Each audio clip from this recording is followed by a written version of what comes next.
जब साड़ी मुस्कुराए गिरधारी आ गए सिर से खिसक गई जब साड़ी मुस्कुराए गिरधारी वृंदावन आ गए वृंदावन आ गए पार्वती भी बना के हाथ हमारे वृंदावन आ गए वृंदावन आ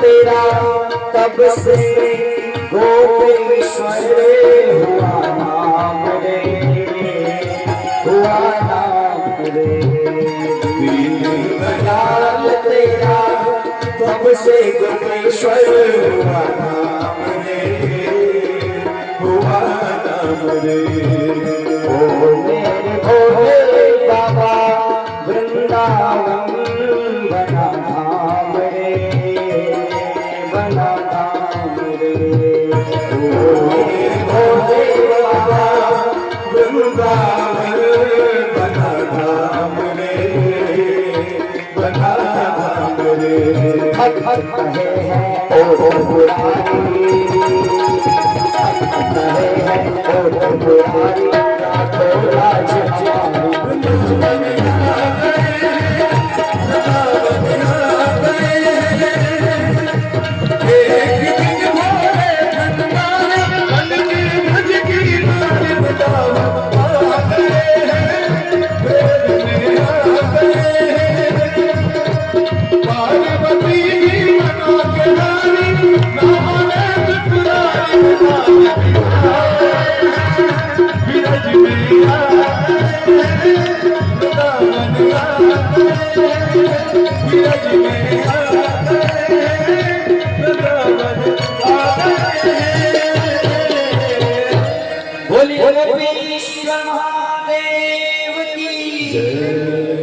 तब से भगवान का नाम गोपीश्वर महादेव पड़ गया।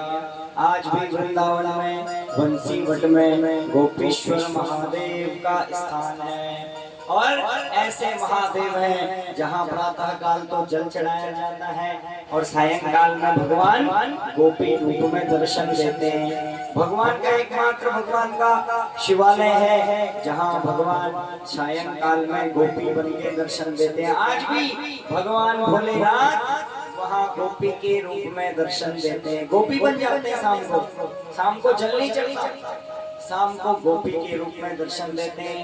सुंदर नथ पहने हुए और सुंदर गोपी का वेश बनाकर भगवान वहाँ दर्शन देते हैं। बोले गोपीश्वर महादेव की जय। भगवान भोलेनाथ ने भी सुंदर रास में प्रवेश कर रास को धन्य धन्य किया और अपने को भी धन्य धन्य किया है। और इस मनोरथ को पूर्ण करके अब तुम अपने अपने घर को जाओ।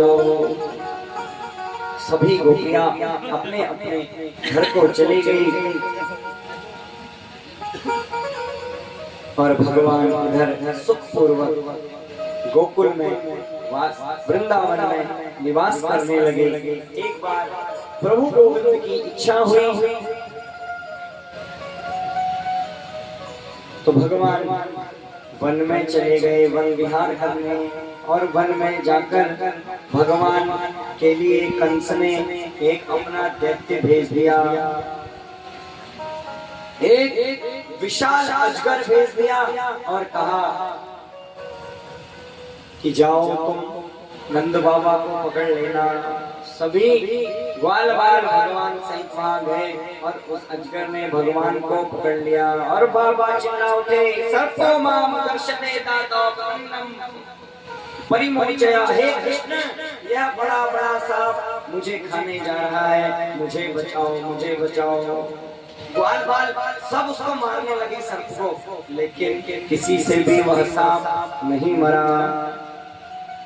और जैसे ही सबने उसको छोड़ा, भगवान कृष्ण ने उस पर अपना पैर छुआया, तो पैर छूते ही वह सर्प एक दिव्य पुरुष के रूप में प्रणीत हुआ और हाथ जोड़कर भगवान को प्रार्थना करने लगा। अहम विद्याधरः कश्चित् सुदर्शन इति श्रुतः श्रिया स्वरूप संपत्त्या विमाने माचरं दिशा। कह रहा है वो सर्प कि मैं सुदर्शन नाम का विद्याधर था, मुझ में सौंदर्य और लक्ष्मी दोनों ही थी। विमान पर सभी दिशाओं में मैं चक्कर लगाता रहता था। एक बार कुरूप ऋषियों को देखकर मैं हंस दिया, उन्होंने मुझे सर्प होने का श्राप दे दिया। अब आपके स्पर्श से मैं धन्य हुआ। फलीभूत होता है और श्राप भी उतनी ही जल्दी लगता है। तो हमको चाहिए कि हम अपने संत महात्माओं का सम्मान करते हैं। संत महात्मा सभी क्या करते हैं कि अपने भजन के माध्यम से परोपकाराय पुण्याय। महात्माओं को क्या चाहिए होता है? हम आजकल क्या देखते हैं? जो देखने की वस्तु है महात्माओं के पास, उसको नहीं देखते हैं। क्या देखते हैं कि महात्मा जी की इतनी बड़ी बड़ी गाड़ी है, महात्मा जी के पास तो अरे बाबा जी जो है गाड़ी में घूम रहे हैं, क्या तुम ही गाड़ी में घूम सकते हो? सकता है तो हमारे संत महात्मा नहीं घूम सकते। तो हम क्या देखते हैं महात्माओं की?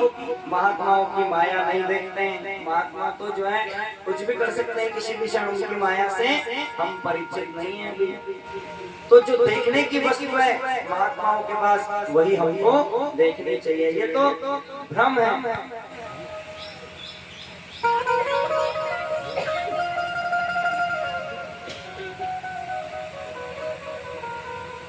तो महात्माओं के श्राप से ही यह अजगर बन गया। और जीवन में इस प्रसंग का उद्देश्य यही है कि महात्माओं के प्रति हमारी प्रीति होनी चाहिए।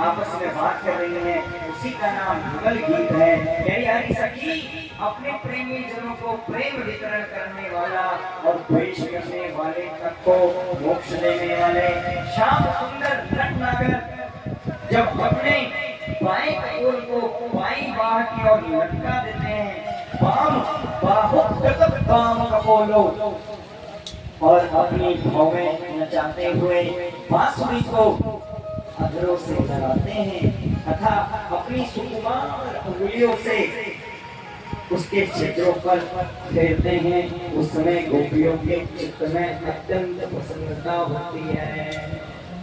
ओम राम कुली विराष्ट्रमार्गम गोप्य गिरे भगवान का दिव्य सुंदर स्वरूप। और सखी आपस में बात कर रही हैं कि अरे यह पूरक है।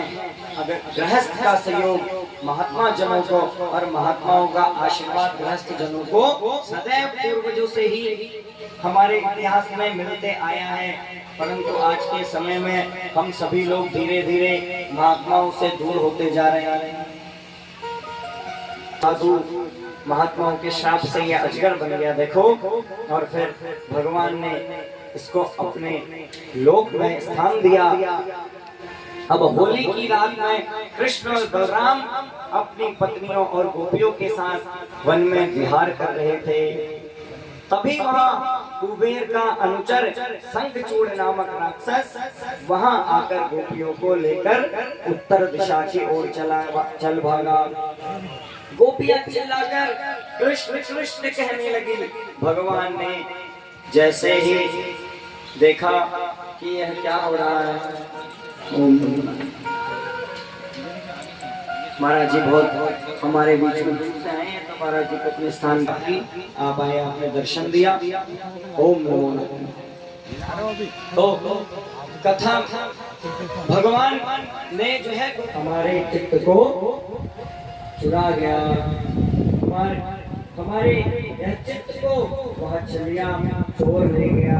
सुखदेव जी कहते हैं परीक्षित बड़ा भागी गोपियों में लड़का रहता है। जब भगवान वन को जाते तो यूं ही उनकी लीलाओं का गान करते समय व्यतीत होता है।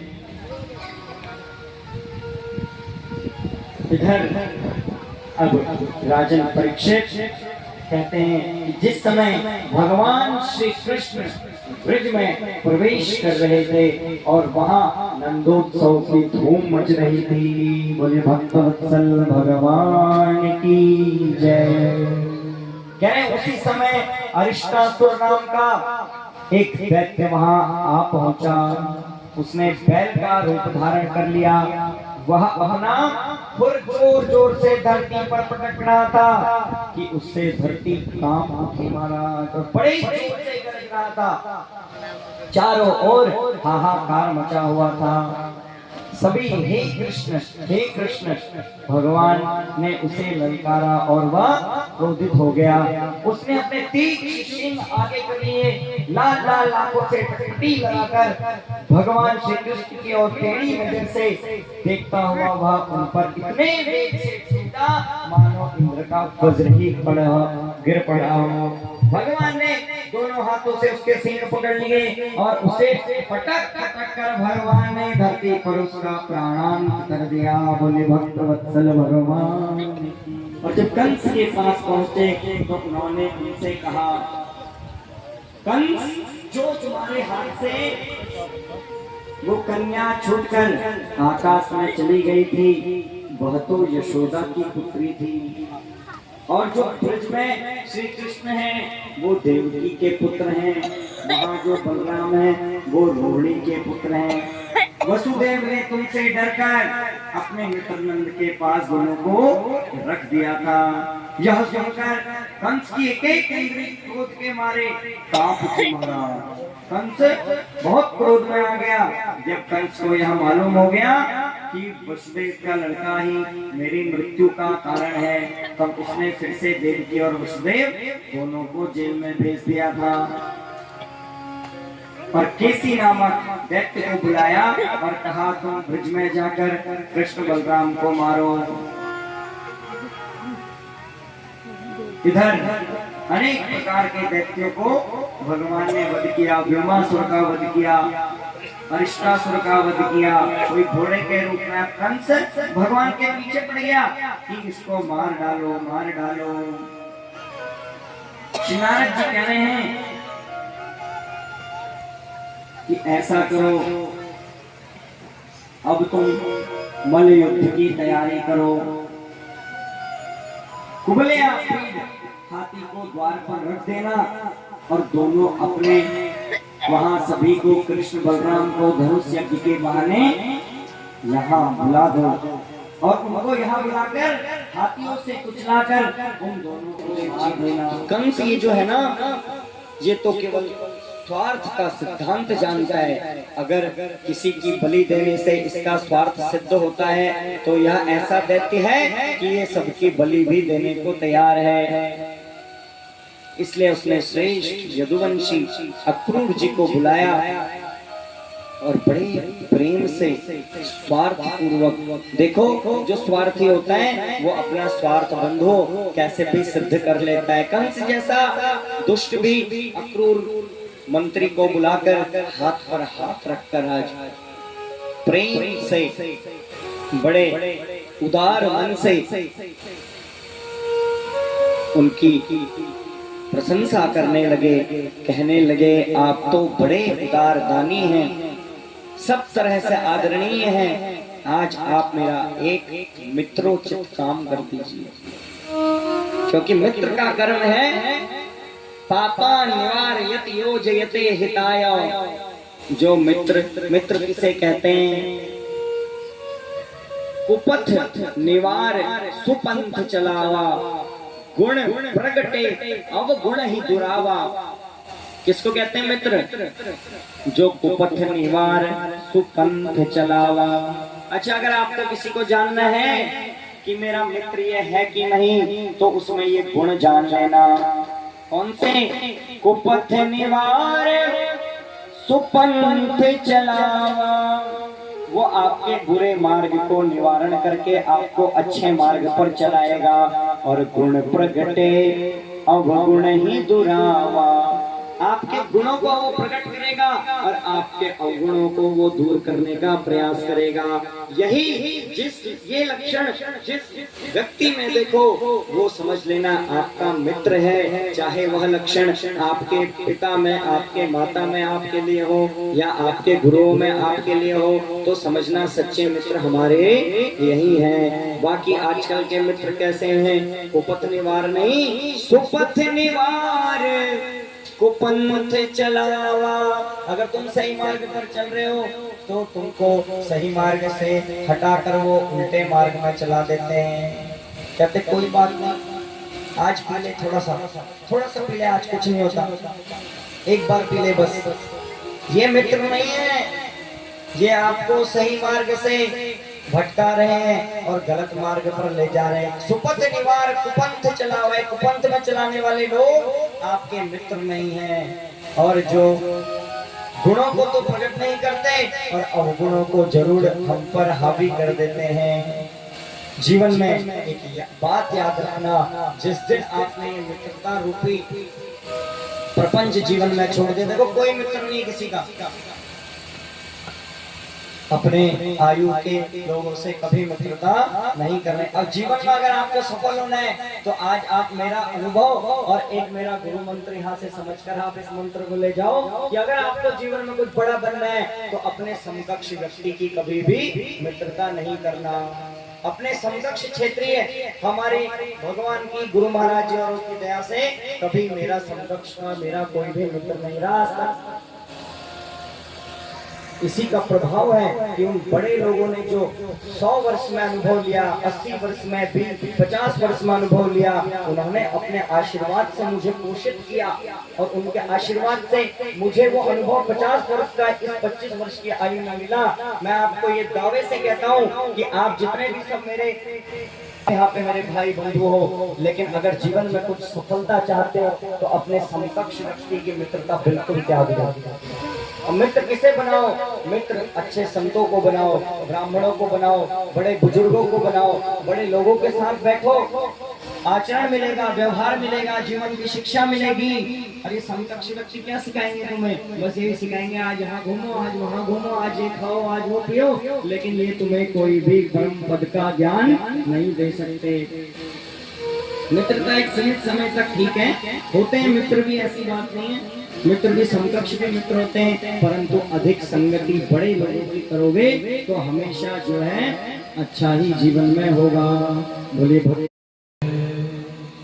जीवन में उसी का सभी चमत्कार है कि जो है बड़े लोगों की संगति हमेशा करनी चाहिए। मित्रों, तुम मेरे कंस कह रहा है आज अपने स्वार्थ को साधने के लिए अक्रूर जी से कि तुम मेरे मित्र हो, और बल्कि ये कंस किसी का भी मित्र नहीं है, ये बहुत स्वार्थी है कंस। नो, जाओ और जाकर क्या करो, वहां जाकर उन दोनों को कहना कि कंस ने मल युद्ध रखा है, और वहां जाकर उन्होंने उनसे कहना कि गोरस की भेंट लेकर आओ और यहाँ मेला देखने के लिए बुला के बहाने उनको यहाँ लेकर आ जाओ धनुष यज्ञ के, और उनको हम उबले पीठ जैसे बड़े बड़े विशाल हाथियों से कुचला कर मरवा देंगे।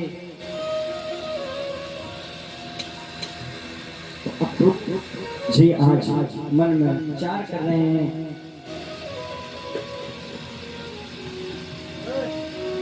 कि हे भगवान तेरी लीला अहो दैव बलम बलम, कि हे प्रभु परमात्मा तेरी ये कैसी लीला है, और अगर मैं उन दो छोटे छोटे बालकों को यहाँ ले आऊंगा तो ये दुष्ट कंस उनको मार देगा।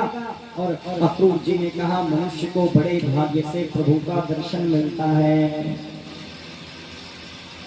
मनुष्य बड़े बड़े मनोरथों का पुल बांधता रहता है, परंतु वह यह नहीं जानता कि देव ने जो प्रारब्ध में उसके लिख रखा है उसको कोई भी नष्ट नहीं कर सकता।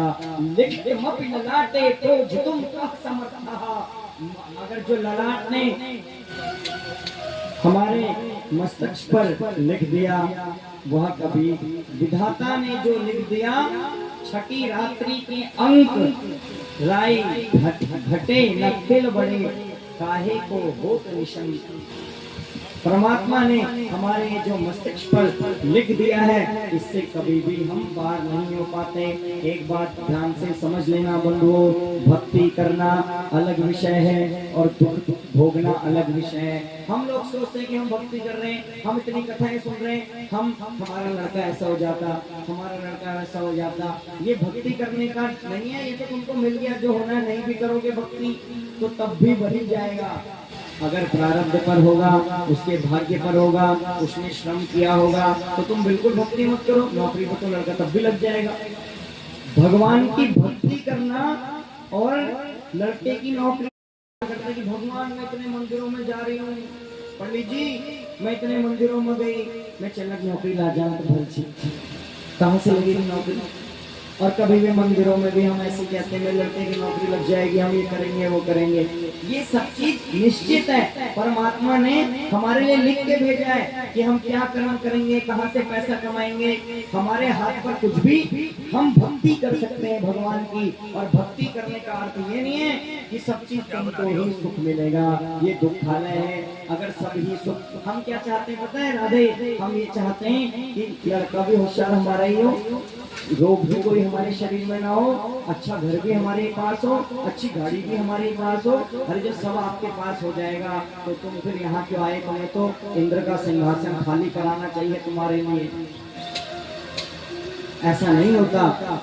जब आप यहाँ आए हो तो जही विधि राखे राम, ताही विधि रहिए, और सीताराम सीताराम सीताराम कहिए। कहाँ चक्कर में पड़ेगी, ये हो जाता वो हो जाता। जो जीवन मिल गया उसको प्रेम पूर्वक स्वीकार कर लो। सबका नौकरी चाकरी घर बार जितना श्रम करोगे उतना मिलेगा, ये तो सब अपने कर्मों पर निर्धारित करता है। लेकिन आप पर अगर कुछ निर्धारित करता है तो वो आपकी संगति और भगवान की भक्ति ही आप पर निर्धारित करती है। तो ये चीज समझ लेना कि भक्ति जरूरी नहीं है कि भक्ति करोगे तो तुम्हें कष्ट नहीं मिलेंगे, भक्ति करोगे तो और भी ज्यादा कष्ट मिलेंगे। देखो भागवत में लिखा है, यश्याम अनुग्रहणामि हरिष्ये तद्धनम शनैः। कह रहे भगवान कि जिस पर मैं कृपा करता हूँ, देखो भगवान कृपा करते हैं, कह रहे कि मैं 3 चीजें कर देता हूँ। हरिष्ये तद्धनम शनैः, धीरे धीरे उसका सारा धन नष्ट कर देता हूँ। और करो बंधु विच्छेदम, उसके सारे बंधु बांधवों से मैं उसको विच्छेद करा देता हूँ। और सर्वं क्लेशाश जीवनम, उसके जीवन में मैं सारा क्लेश ही क्लेश भर देता हूँ जिस पर मैं कृपा करता हूँ। क्यों करता हूँ? क्योंकि जितना क्लेश होगा, जितना उसके पास धन नहीं होगा, जितने उसके बंधु बांधव उसके पास नहीं होंगे, उतना वो मेरा भजन करेगा। और ज्यादा अगर माया आ रही है आपके पास, समझो खूब पैसा आ रहा है, धन आ रहा है, तो ये भगवान की कृपा से इससे कोई संबंध नहीं है। इसको सिद्धांत समझता हूँ अपना कि भगवान की कृपा कब समझनी चाहिए? जब समझनी चाहिए कि सब कुछ होते हुए भी हम सुबह 15 मिनट आधा घंटा भगवान का भजन कर रहे हैं, ये सबसे बड़ी भगवान की कृपा है। और ये रुपया पैसा तो तुम नहीं भी करो, भजन तब भी आ ही रहा है। पापियों के घर भी आ रहा है, तस्करों के घर भी आ रहा है, हिंसकों के घर भी आ रहा है, चोर डाकू डकैत जितने सब आतंकवादी हमसे ज्यादा पैसे वाले हो। तो अगर आपके पास कोई धन है तो सकल भुवन मध्य निर्धनास्ते धन्यः, आप सकल भुवन मध्य में निर्धन होते हुए भी धनवान हो अगर आपके पास भगवान का नाम रूपी धन है। बोले भक्तवत्सल भगवान की। तो कह रहे हैं अक्रूर जी यही कह रहे हैं कि मनुष्य आता है इस जीवन में, अपना प्रारब्ध को भोगता है, वह हर्ष से फूल उठता है और प्रतिकूल स्थिति होने पर वह दुखी हो जाता है, शोकाग्रस्त हो जाता है। और कह रहे हैं कंस, मैं आपकी आज्ञा का पालन करूंगा और आज्ञा का पालन करके वहां से अक्रूर जी महाराज चले गए। बंधुओं,